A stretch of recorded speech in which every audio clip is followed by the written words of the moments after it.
Scary Ammi, and we're back. Hi everyone, this is the original Scary Ammi, and we're back with our regular Thursday sessions with Kim Langen. We've like jazzed up our act a little bit. Yeah, So, we what? have, and this is great to be here again, and for both of us to talk about things. So today, Aisha, sorry, go ahead.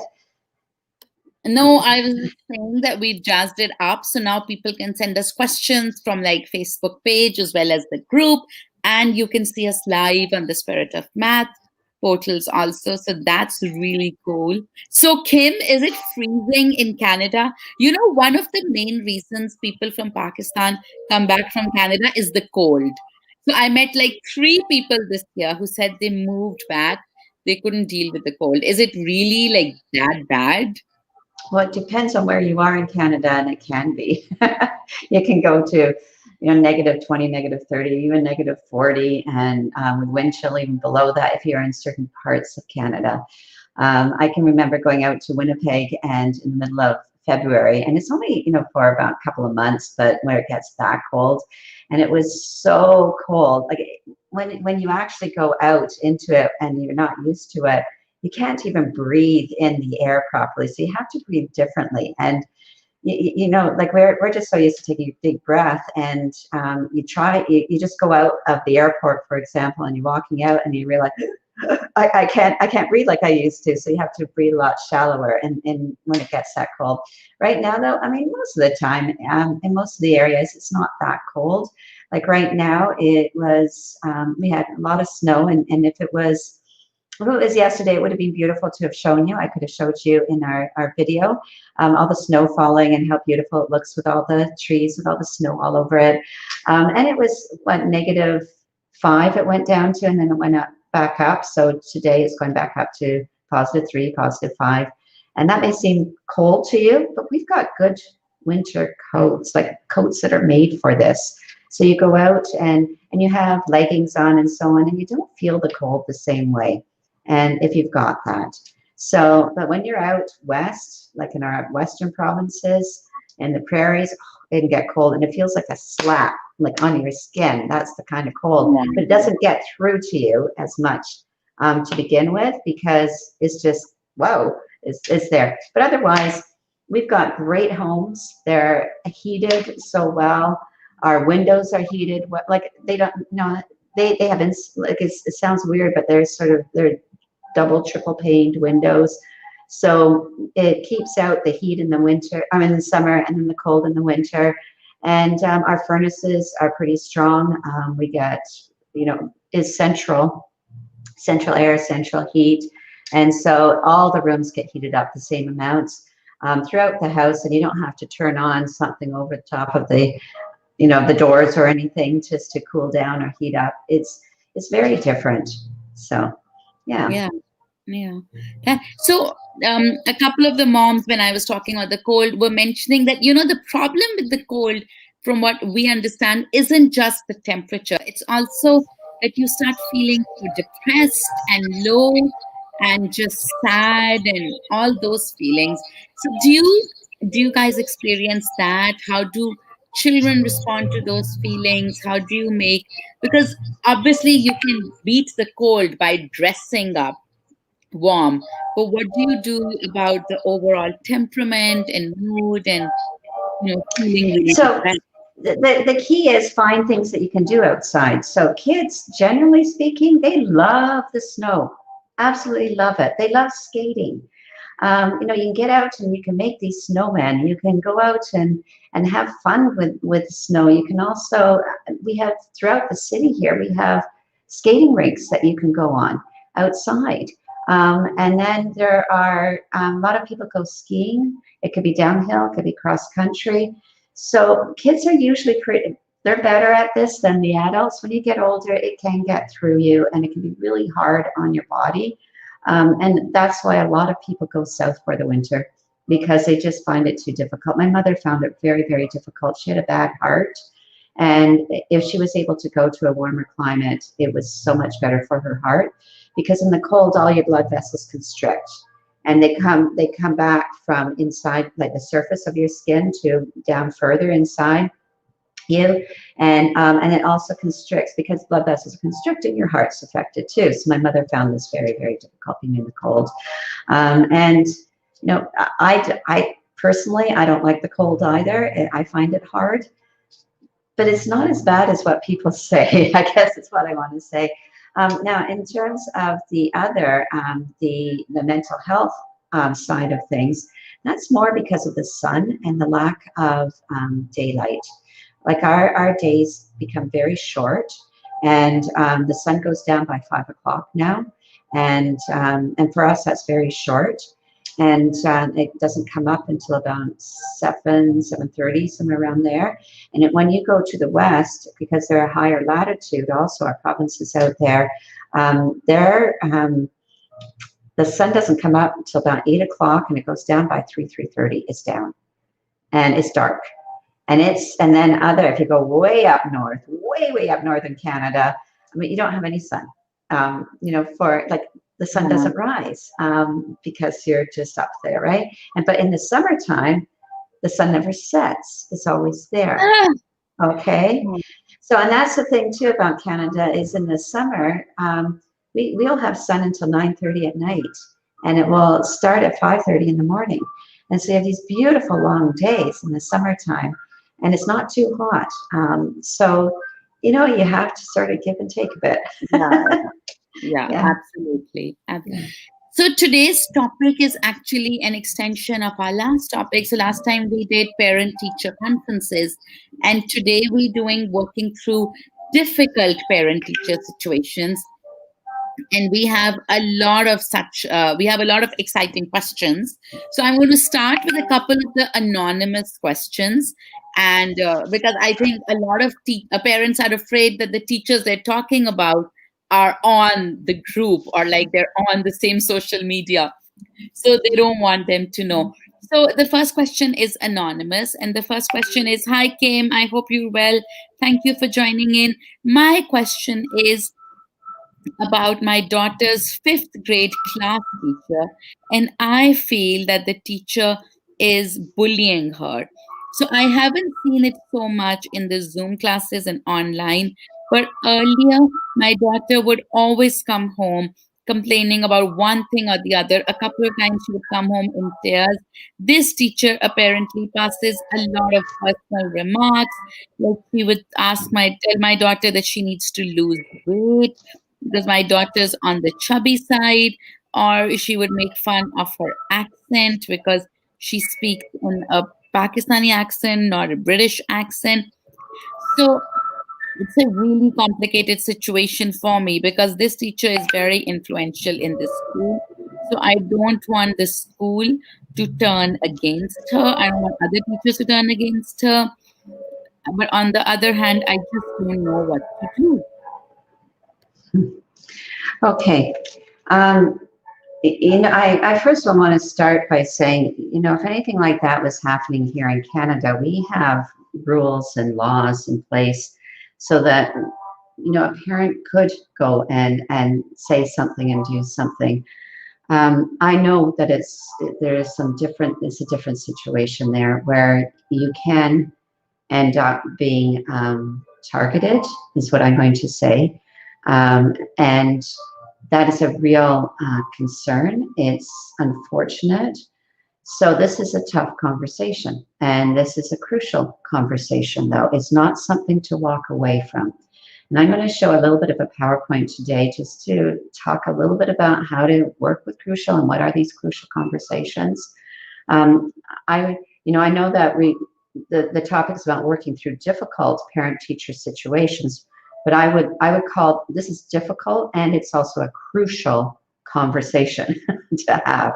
So you may want to just, have a conversation with a teacher. Make sure someone else is there with you, so it's not, and it doesn't look like you're trying to bully her back in a way.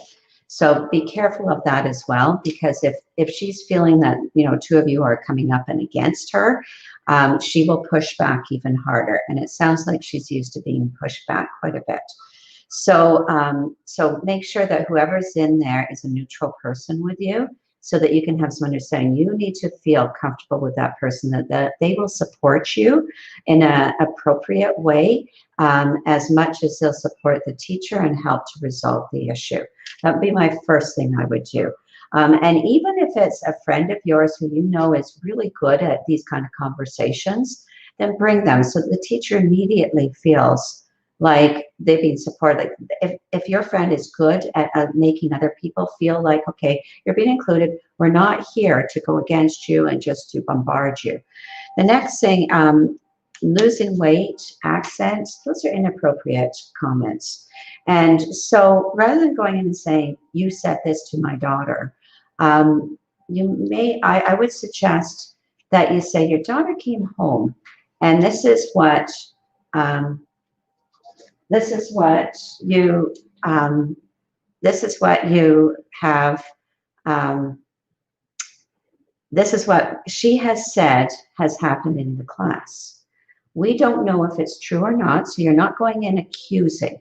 You're first of all saying, we don't know, but you're also addressing it so that the teacher knows that she will be held accountable, that there will be things that people will, that, she can't just sort of say things and think it doesn't matter.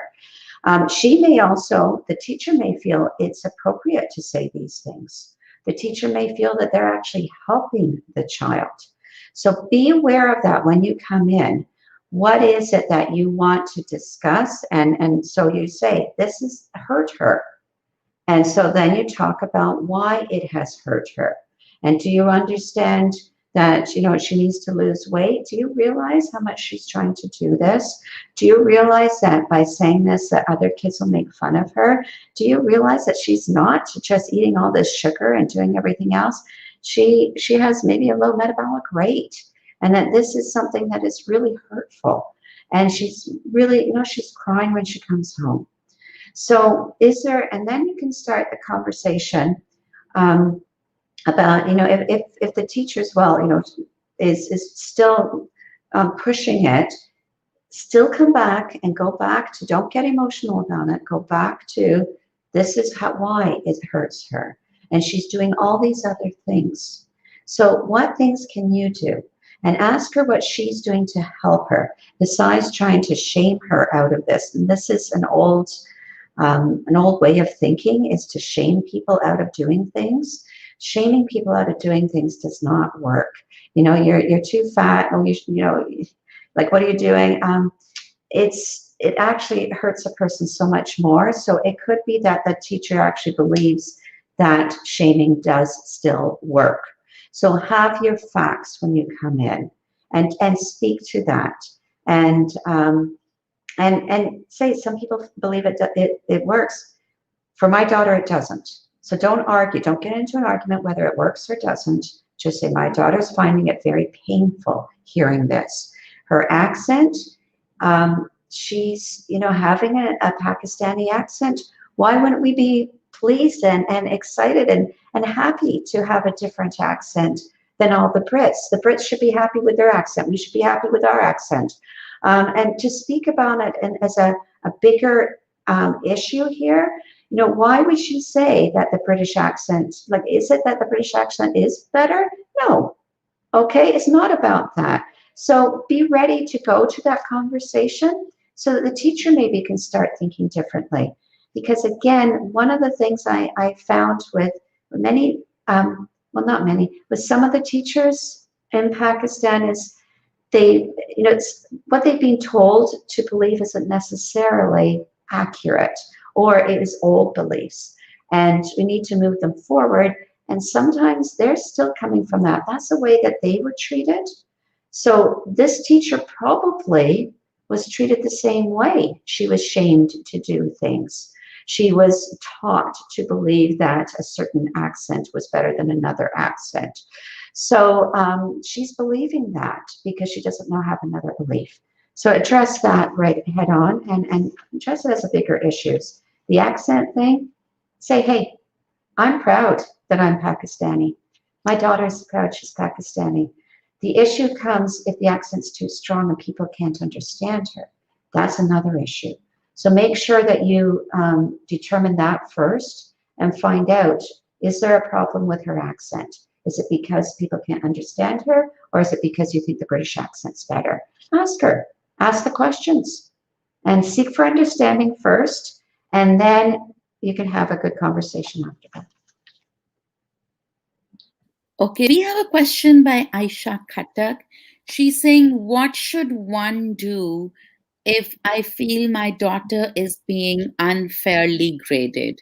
Now, I feel that's a really tough one because, I mean, how do you know that your daughter is being unfairly graded? But if the mother feels that, like maybe the daughter knows everything at home but isn't getting the grade, so that's a really Okay, tough one. so um,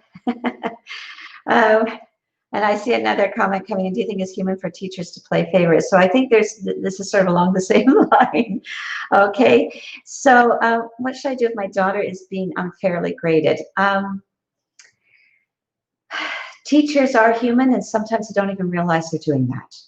Okay, they don't realize that they have favored one person over another, and so therefore you have to go back to what's the core of this issue?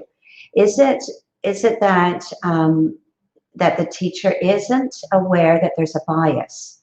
Are there biases happening in the classroom?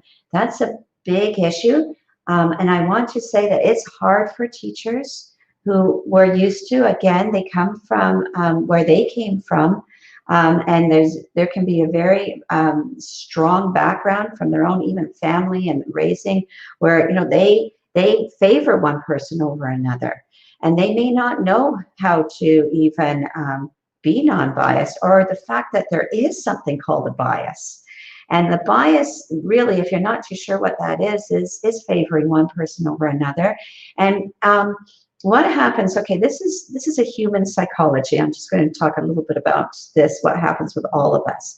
What we do is that we put on rose-colored glasses or dark glasses. When we put on a rose-colored glass, that's called a positive heuristic. And a positive heuristic means basically you've already got this idea about a person. And when that person, it doesn't matter what they do, if you have the positive heuristic, you're always going to believe and see the positive part with that person. So they could be doing the worst things possible.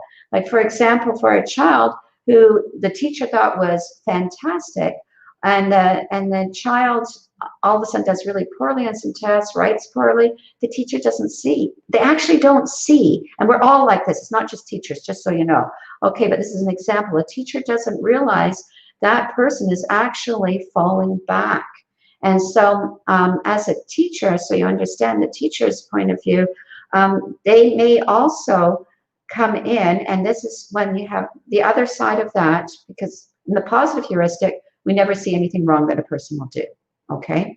When you're in the negative heuristic, all you see is the problems that a person makes.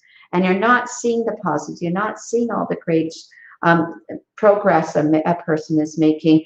And it's our brains that do it, okay? And in fact, our brains, when we have these colored glasses on, we don't realize we're doing it.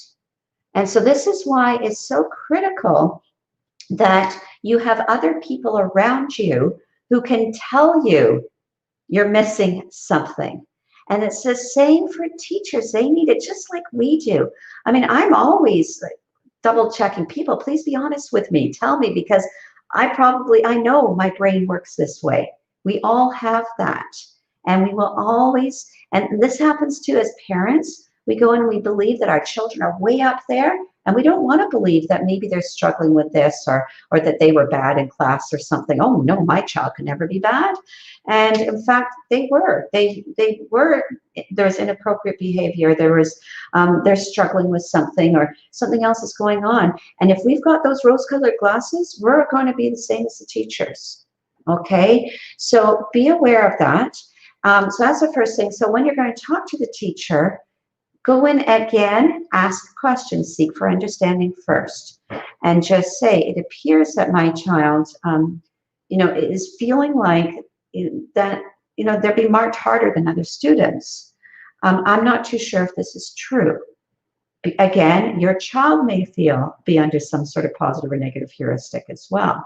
So let's look at the facts. And you tell a teacher that, I don't know if it's true. Let's look at this though, please, because it's bothering them enough that they're not now entering in and engaging in the same way.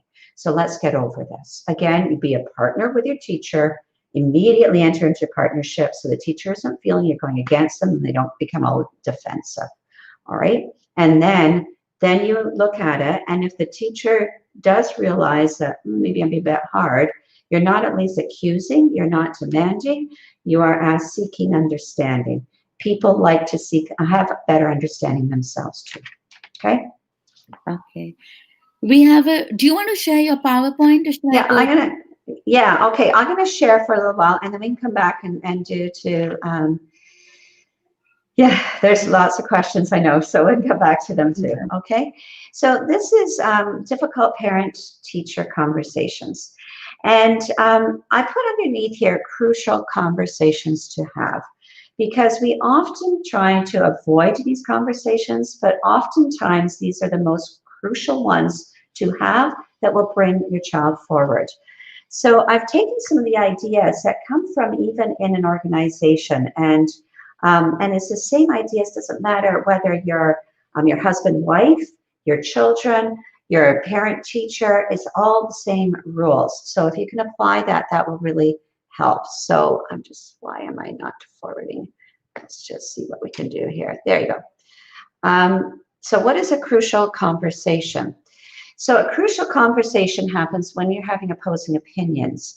So you may think something is wrong and the teacher, like if you think something is wrong in the classroom, the teacher disagrees, doesn't agree with you, they think everything is okay, you've got an opposing opinion, okay? Or you think something should be taught a certain way, the teacher thinks it should be taught another way, you've got an opposing opinion, all right? That's a crucial conversation. It's crucial you have it, that there's understanding.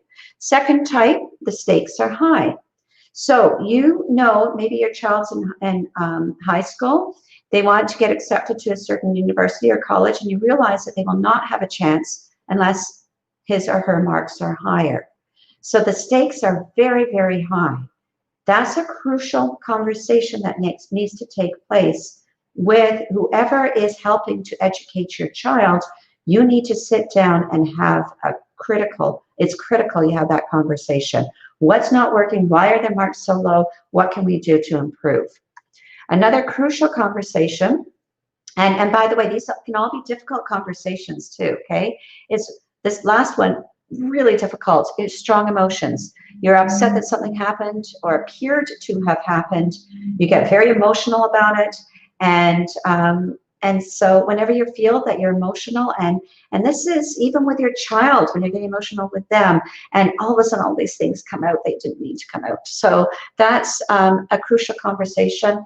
Is it indicated that crucial conversation needs to happen because there's strong emotions attached? There's probably a lot of baggage that's come before this, and this is why the emotions have come out, because you didn't have another crucial conversation before this. Now it's becoming absolutely crucial that you go with it. Okay, so what makes these all crucial? They can all significantly affect the future, and that's what makes this crucial. Okay, so and these can be difficult too, but I thought I need to sort of talk about this because sometimes people don't realize the critical conversations actually can be easy conversations, or the difficult ones, sorry, can be easy ones, but they are crucial, okay? So emotions and adrenaline, let's just talk about this when things become difficult, okay? And I just wanted to say that, first of all, crucial conversations are often spontaneous, and this is when we're not necessarily prepared.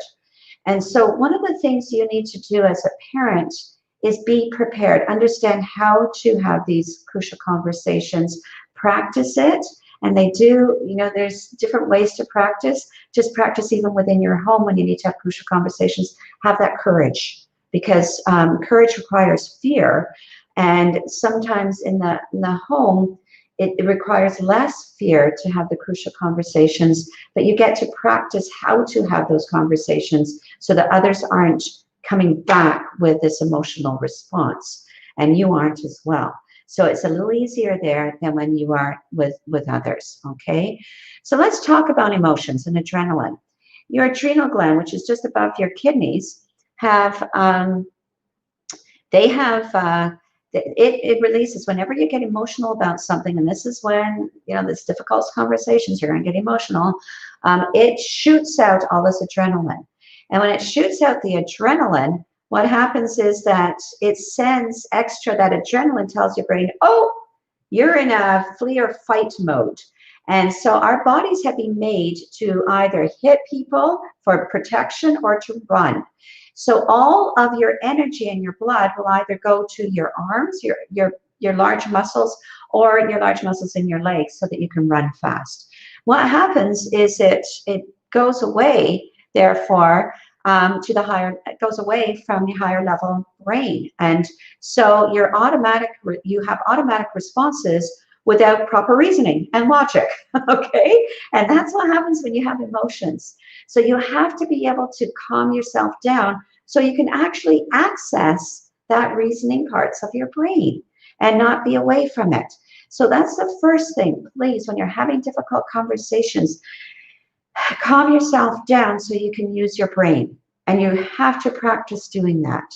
Okay, this is so important, because what happens is that we think we are speaking really well, and then after the conversation we go, well, that was really dumb to say. But during that conversation, when we're really emotionally charged, we will say some really dumb things and think we sound really smart. Okay, so and that's only because our brain isn't all that, like, we're not working with our whole brain. All right, so so the result, you don't get what was needed. So that's the first thing when having difficult conversations. Please calm yourself down, go in with a logical mind, make sure that your reasoning is available, and if you're finding your emotions getting a little out of place, understand too, another thing that someone taught me many years ago was you decide on how you're going to react. No one makes you. And I found that very difficult as a young child. What do you mean no one made me feel this way or do this? And it took a long time for me to understand that and to be able to control that. And if you can do that and understand it and teach your children when they're young, you actually do decide. You could be in very difficult situations, but your reaction is your decision, all right? It's one thing when you're in life and death, then your body can take over, and that's when you want the adrenal gland to come in and your adrenaline to come in. But in most of these cases, you're not in a life and death situation, so you decide on how you want to react, okay? So the law of crucial conversations. At the heart, I'm going to read this verbatim, and then we're going to discuss it. At the heart of all chronic problems in our organizations, our teams, and our relationships lie the crucial conversations, ones that we're either not holding or not holding well. 20 years of research involving more than 100,000 people reveals that the key skill of effective leaders, workers, and parents is the capacity to skillfully address emotionally and politically risky issues. So I have something here that I put in before. You are the child's advocate. Communicate effectively with your child's school. And if you don't, people will go silent and you don't actually get ahead. Okay? So please make sure, like, this is for organizations, but this is research. Okay? It's one key skill. And that is the capacity to skillfully address emotionally and politically risky issues. Okay, so this is critical. You have these issues early. Don't wait until it gets to a bad situation. Like that one with the teacher feeling like the teacher's bullying the child. Have that conversation right away. Do not go silent. Do not go silent. And the other reason why I don't want to go silent is you want to teach your children how to effectively and appropriately address this, so they know how to do it too. You are their model, so you need to do it. And even if you're scared, you're going to have to show that courage Teach your children how to have courage by demonstrating and modeling it. Okay? So, a healthy parent-teacher relationship, you're understanding one another, you have aligned values, and you're communicating those values. Don't just assume you have aligned values. State some of your values. You have aligned goals. What are your goals for your child? Do you want them to get all A's? Is that being realistic? It should be. If you are all B's or just you want them to pass. And that's really for this one child, just get them to pass. And you make sure that your teacher the teacher has the same alignment. If you want all A's and the teacher's saying, well, I'm just going to try and get this kid to pass, and you're thinking, are you kidding? I want them to have all A's. Then you cannot have, it's going to be a very difficult conversation. So you need to understand what this is, have those conversations early. This is what I'm looking for. Be realistic. Some of the issues I find is that educators, parents come in and say, I want my child to be top of the class, and they're nowhere close to that. And so then they're really hard on their kids. And it's like, okay, take a couple steps back. And teachers need to be honest too. And if your teachers are honest with you and you don't like the honesty, you're going to have to look at yourself. And that's another issue. Okay. So just, sometimes you have to swallow it, work with it, accept it for what it is, and then work forward. If you're not going to accept the truth, then you're going to be in that rose-colored glasses and you're not going to be helping your child.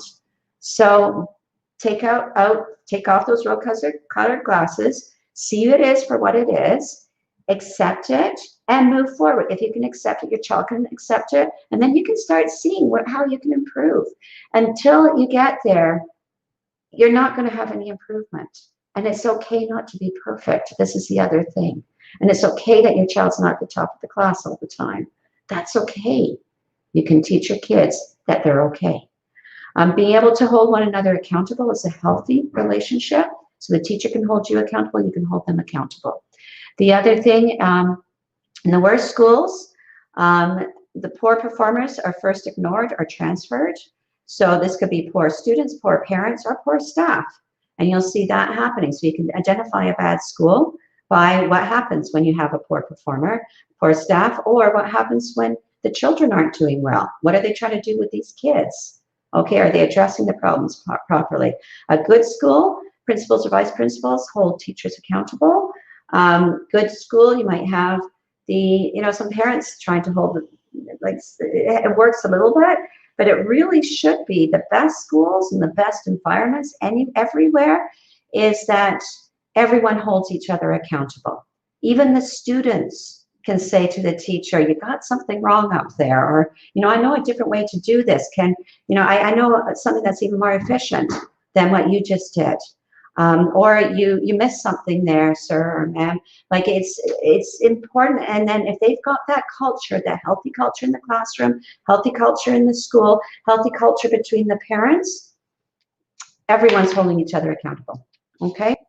So that's that healthy. Now, so best to worst mode for crucial conversations. Face-to-face, in person is the best role.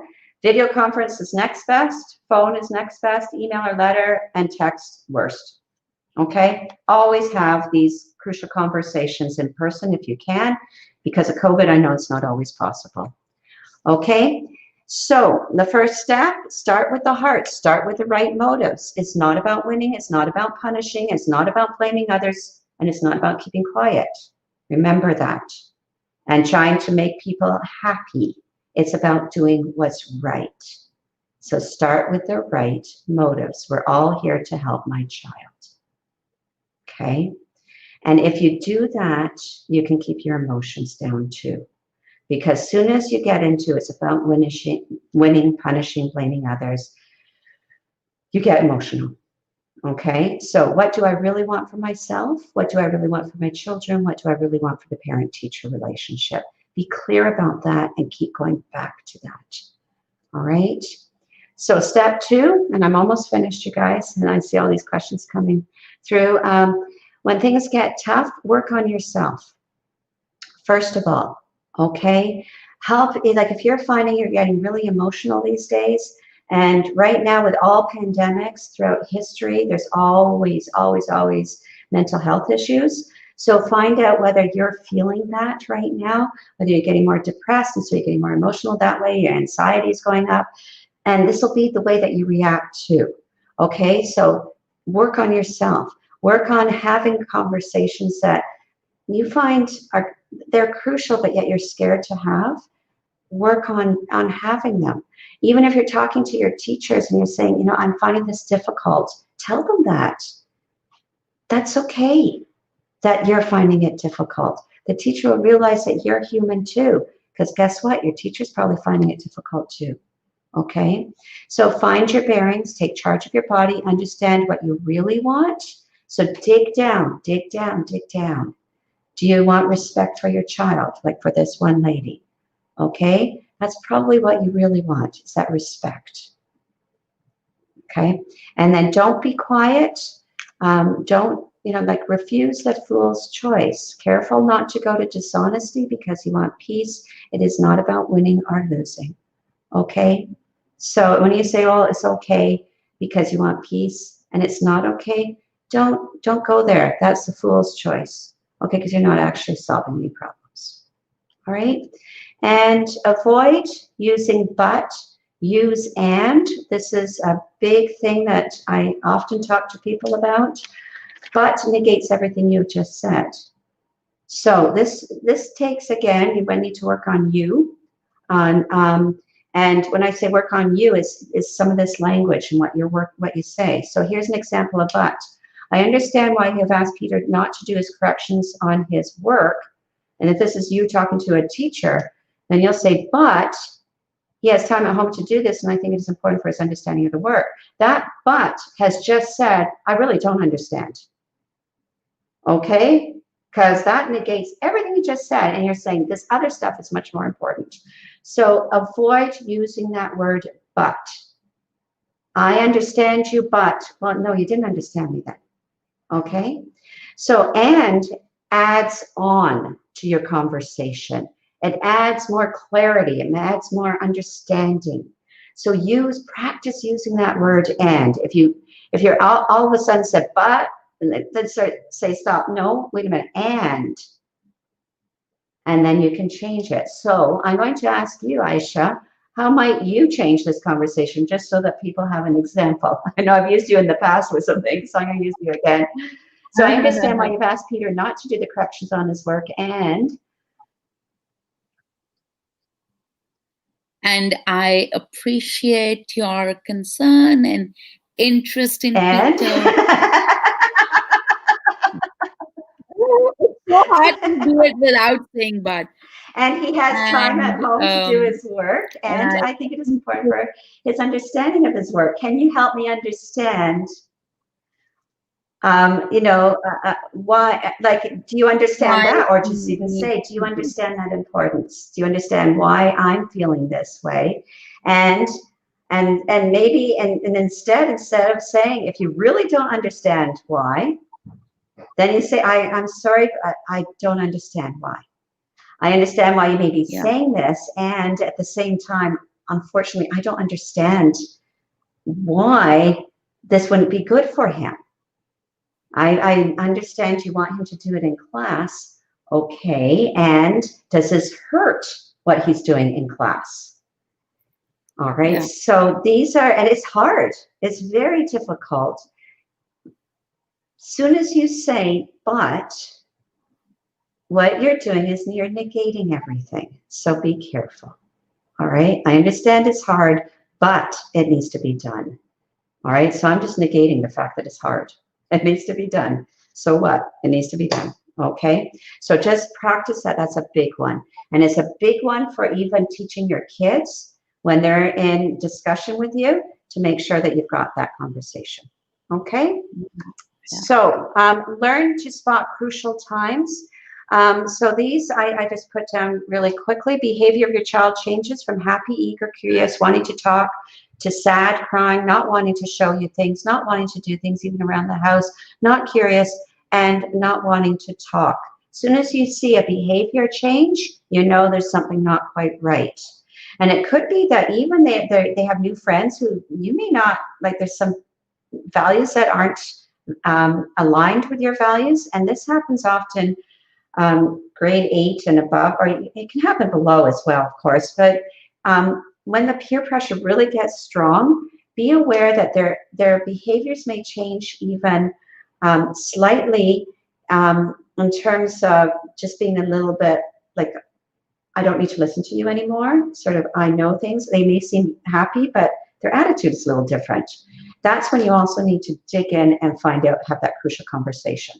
Safety, crucial conversation. Silence from the other side, you need to have a crucial conversation. Okay, what's going on? There's something someone doesn't want to tell you. Be aware of that. Excuses, you need to have a crucial conversation. All right, and finally, okay, for this one, as a parent, careful, careful, careful.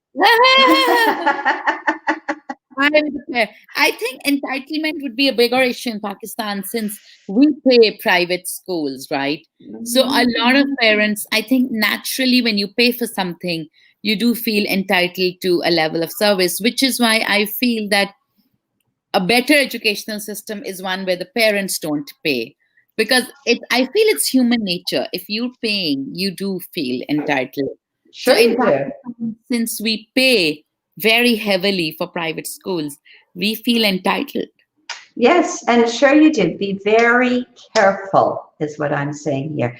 Entitlement can really affect. It can affect so much, and it usually doesn't go in a positive way. It usually ends up in something that isn't very positive. I know I've had parents, even for Spirit of Math, who have come in, and I noticed this right away with the Pakistani parents. The entitlement, I was like, whoa, it's even like we have paying parents here in Canada too. There is some entitlement stuff that happens, and I get it. They are entitled to good education. And I feel that that entitlement to a certain degree helps to keep that good education up there, because we as educators now, because you are paying us, I need to make sure that this is good. And I need to make sure that all our teachers know what they're doing and that everyone is aligned, and it forces people. However, where it crosses the line, and this is what I found, is that people just coming in and telling you what to do immediately and assuming that they know better than you do when they haven't really been there and watching what's going on and ask for understanding. And that's where it doesn't lead to anything good, okay? So that's all I just wanted to finish off with, and that's it for my presentation. So I know we've got lots of questions now. Yeah, And, lots. So let's get let to me this. see how many we can hopefully answer Yeah. or get to. So there were a few like really exciting ones. So one is by Sadia. She's saying, what is a better way to discuss a child's progress? Is it better to discuss it in front of the child, or like these crucial conversations that you mentioned? Is it better to have them when the child is not around? Okay. So Sadia, I think what I would want to get clarity on is this something that would be uncomfortable for your child to listen to? And will it do more harm to have them there, or will it do more good to have them there? So in some conversations, it could actually do them more harm. When you're just trying to figure out things, because your child will misunderstand what you're talking about and what the purpose is there. And you need to delve down with some things.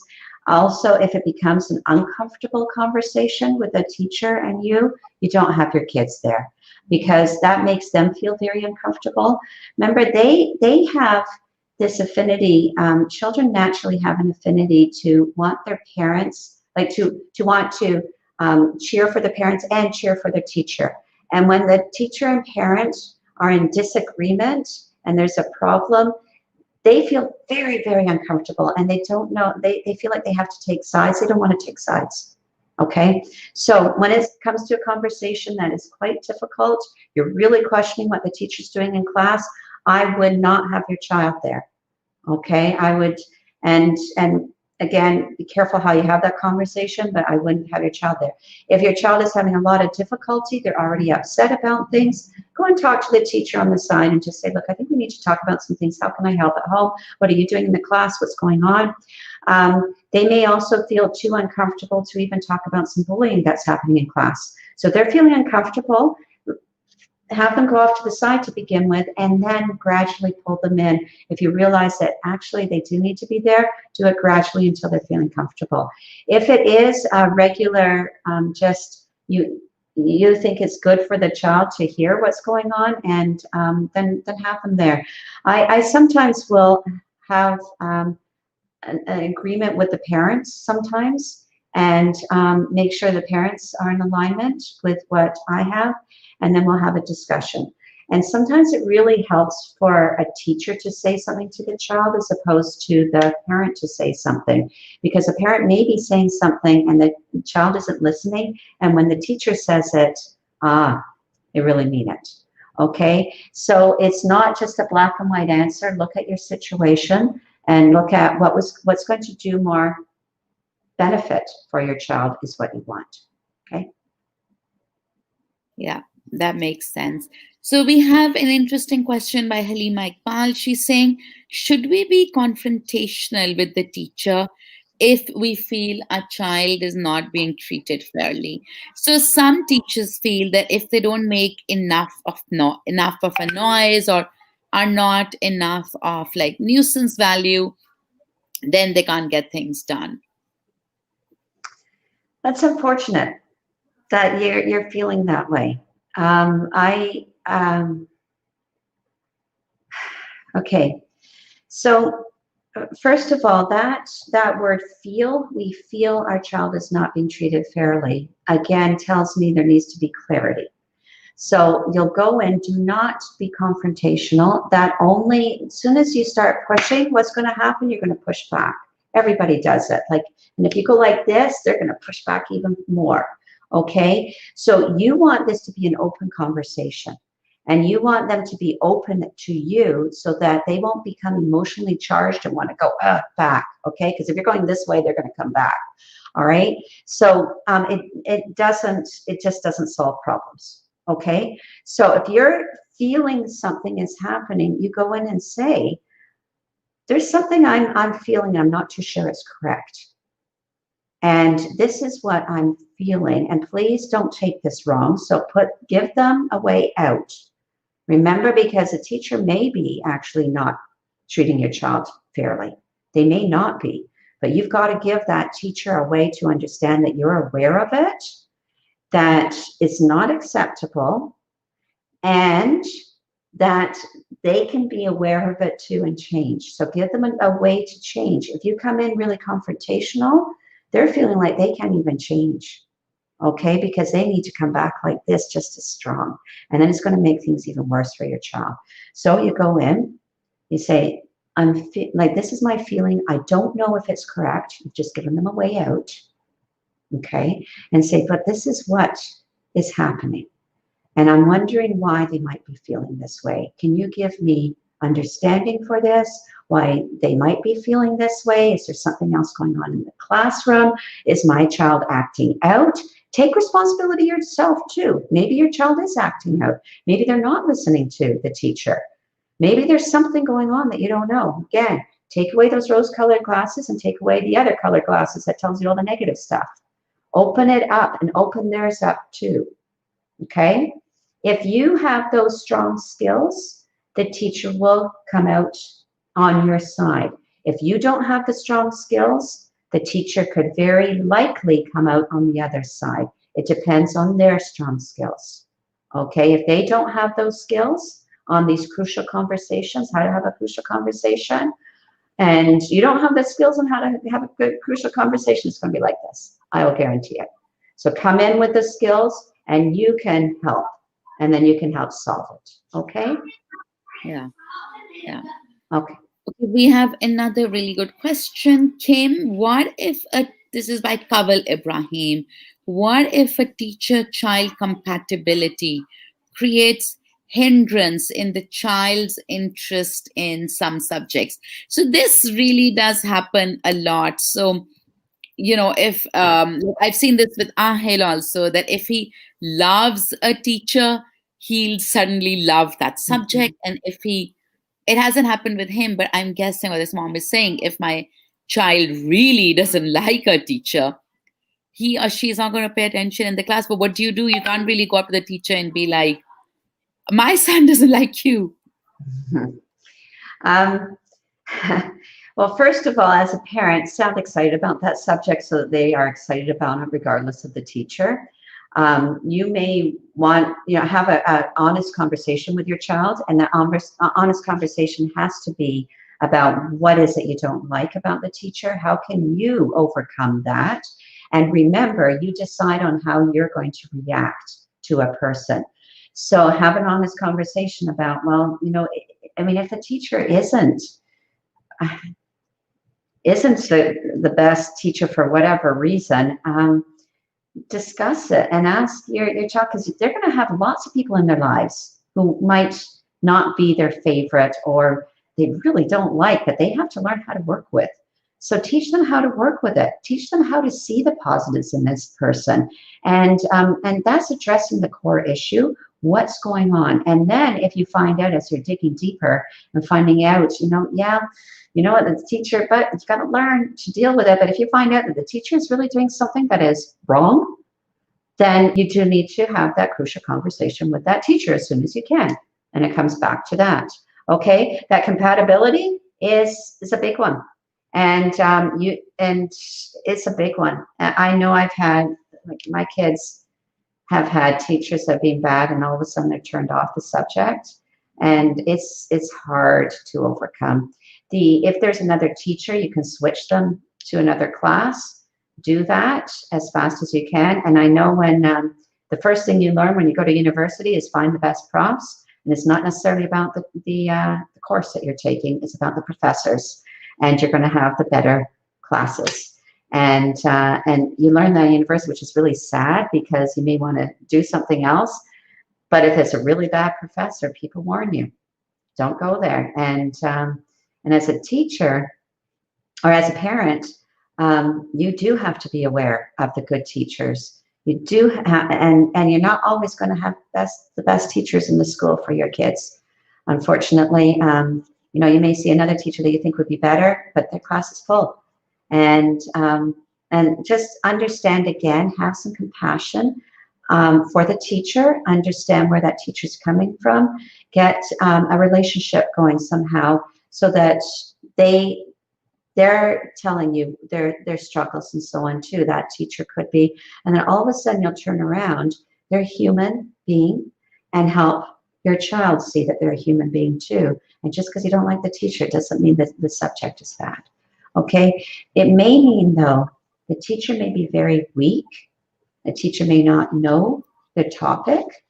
And if it's that situation and you cannot change teachers, you don't have any other option, you do need to find something else for the child to do in that subject area so that they can get excited about it and not lose interest. You need to do that. It's just a reality.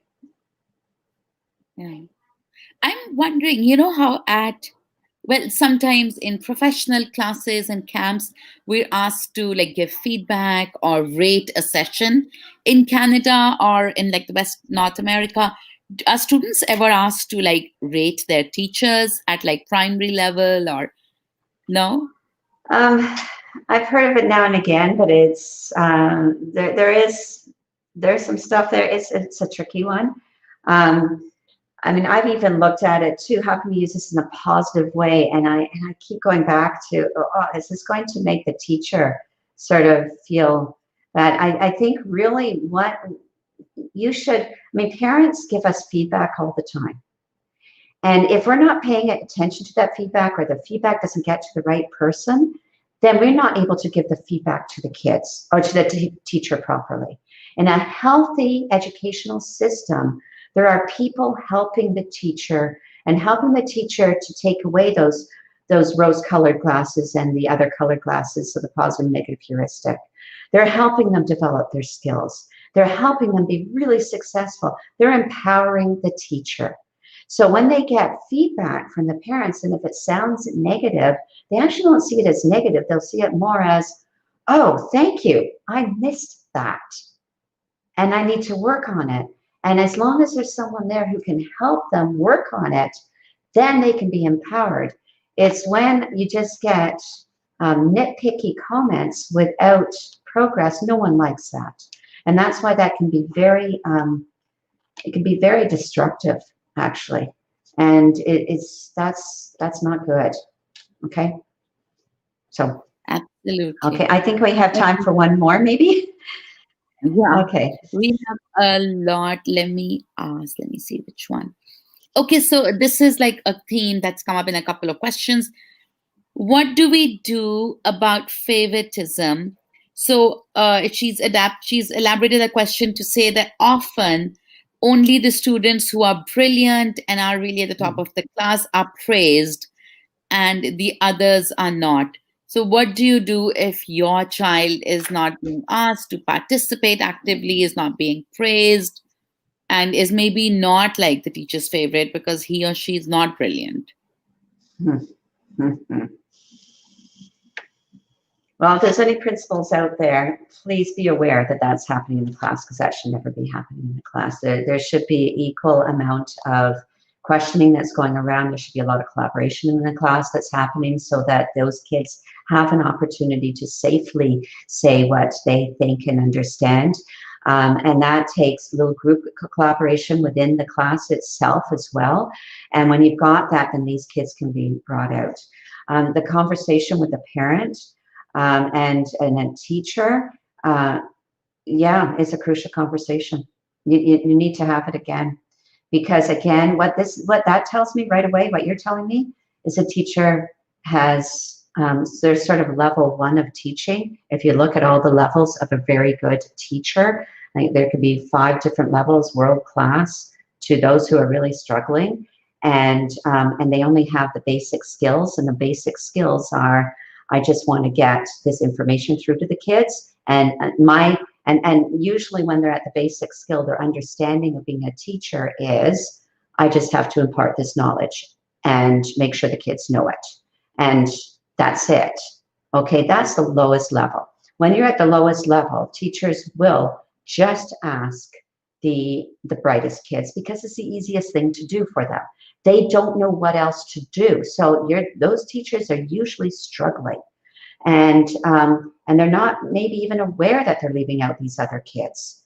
So I'm saying this because it's not necessarily purposeful in any negative way. It's purposeful because it helps them get that information out, and that's all they know about teaching.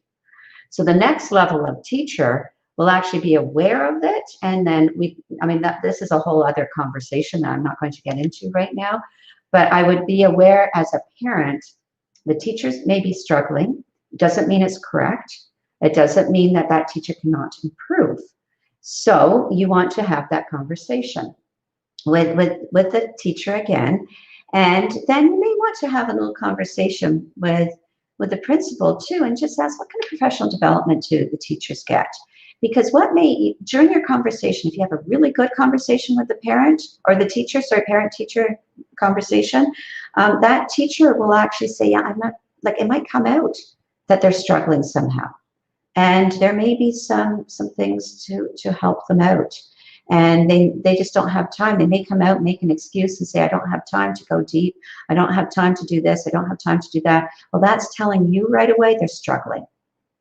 And because actually a really strong teacher they actually love to have these kids in the class who are struggling a bit, because they're great for digging down and going deep.